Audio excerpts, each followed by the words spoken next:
आज हम एमए उत्तरार्ध में महाराणा कुंभा के बारे में अध्ययन करेंगे। महाराणा कुंभा या महाराणा कुंभकर्ण सन 1433 से 1468 तक मेवाड़ के राजा रहे। महाराणा कुंभकर्ण का भारत के राजाओं में बहुत ही ऊंचा स्थान है। इनसे पूर्व राजपूत केवल अपनी स्वतंत्रता की जहाँ तहाँ रक्षा कर सके थे। कुंभकर्ण ने मुसलमानों को अपने अपने स्थानों पर हराकर राजपूत राजनीति को एक नया रूप दिया।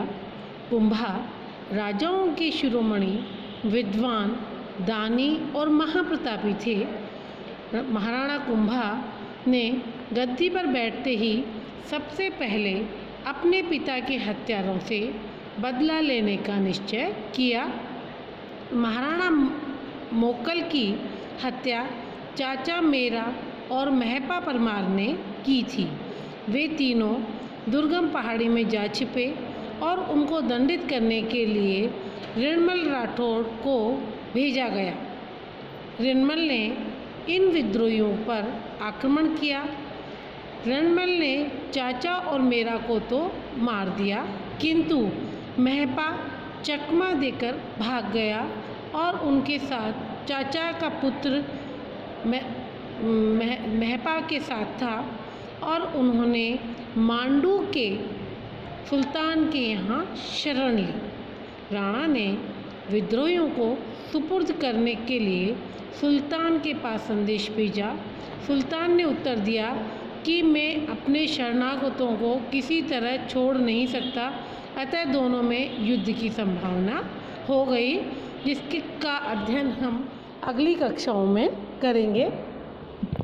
महाराणा कुंभा का भारत के राजाओं में बहुत ही ऊंचा स्थान है। उन्होंने अपनी स्वतंत्रता और रक्षा के हेतु एक नई राजनीति को रूप दिया। इसीलिए इतिहास में महाराणा कुंभा के नाम से वे अधिक प्रसिद्ध हुए। राणा कुंभा को चित्तौड़ दुर्ग का आधुनिक निर्माता भी कहते हैं, क्योंकि उन्होंने चित्तौड़ दुर्ग के अधिकांश वर्तमान भाग का निर्माण करवाया। महाराणा कुंभा राजस्थान के शासकों में एक श्रेष्ठ शासकों में उनकी गिनती की जाती है। इसके अलावा उनके द्वारा अनेक दुर्गों का निर्माण भी किया गया। मेवाड़ के 84 दुर्गों में से 32 दुर्ग तो अकेले कुंभा ने ही बनवाए थे। उनमें मेरों के प्रभाव को रोकने के लिए मचान के दुर्ग का निर्माण करवाया, तो भीलों की शक्ति नियंत्रित करने हेतु घूमट का दुर्ग बनवाया। साथ ही उन्होंने एक किले पर एक लंबी दीवार बनवाई, जो आज भी काफ़ी प्रसिद्ध है।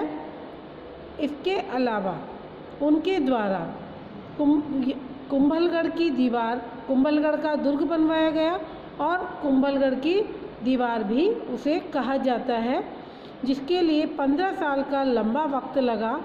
आपको शायद ये जानकर के हैरानी होगी कि इस किले के अंदर 360 से ज़्यादा मंदिर हैं, जिनमें 300 प्राचीन जैन मंदिर और बाकी हिंदू मंदिर हैं। 35 वर्ष की अल्प आयु में उनके द्वारा बनवाए गए 32 दुर्गों में चित्तौड़गढ़, कुंभलगढ़, अचलगढ़, जहाँ सशक्त स्थापत्य के शीर्षस्थ हैं, वहीं इन पर्वत दुर्गों में चमत्कृत कर देने वाले देवालय भी हैं। उनकी विजयों का गुणगान करना विश्वविख्यात विजय स्तंभ भारत की अमूल्य धरोहर है। कुंभा का इतिहास केवल युद्धों में विजय तक सीमित नहीं था, बल्कि उनकी शक्ति और संगठन क्षमता के साथ साथ उनकी रचनात्मकता भी आश्चर्यजनक थी। संगीत, राज उनकी रचना है जिसे साहित्य का कीर्ति स्तंभ माना जाता है। इसी के साथ साथ स्थापत्य का जनक भी उन्हें कहा जाता है, क्योंकि स्थापत्य कला की दृष्टि से कुंभा का शासनकाल स्वर्ण काल कहलाता है।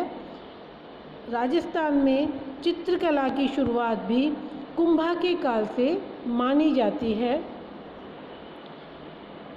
कुंभा के काल में धनक शाह ने 1439 को पाली के नादिया गांव में रणकपुर जैन मंदिर शिल्पी देपाक की देखरेख में बनवाए थे। कुंभा का संगीतज्ञ गुरु सारंग व्यास थे और इसीलिए कुंभा को अनेक उपाधियों से अलंकृत भी किया गया, जिसमें अभिनव भट्टाचार्य, हिंदू सुतारण, राणो राय, राणो रासो, राजगुरु, हाल गुरु, डांगन गुरु, छाप गुरु, परम गुरु, श्रीमान, शैल गुरु, तोरणमल, सुरग्रामणी, राव राय, चापो राय जैसी उपाधियां सम्मिलित हैं। कुंभा मेवाड़ के शासकों में सबसे गुणवान शासक साबित हुए, जिन्होंने भीलों की शक्ति को अपनी ओर मिलाया, और महाराणा कुंभा ने ही राव चूड़ा को मांडू से वापस मेवाड़ बुलाया। महाराणा कुंभा जब शासक बने तो उनके सामने 2 समस्याएं थी। पहली, अपने पिता मोकल के हत्यारों का बदला लेना, और दूसरा, ऋणमल राठौड़ के मेवाड़ में बढ़ते प्रभाव को रोकना। हम इन सब बिंदुओं पर अगली कक्षा में अध्ययन करेंगे।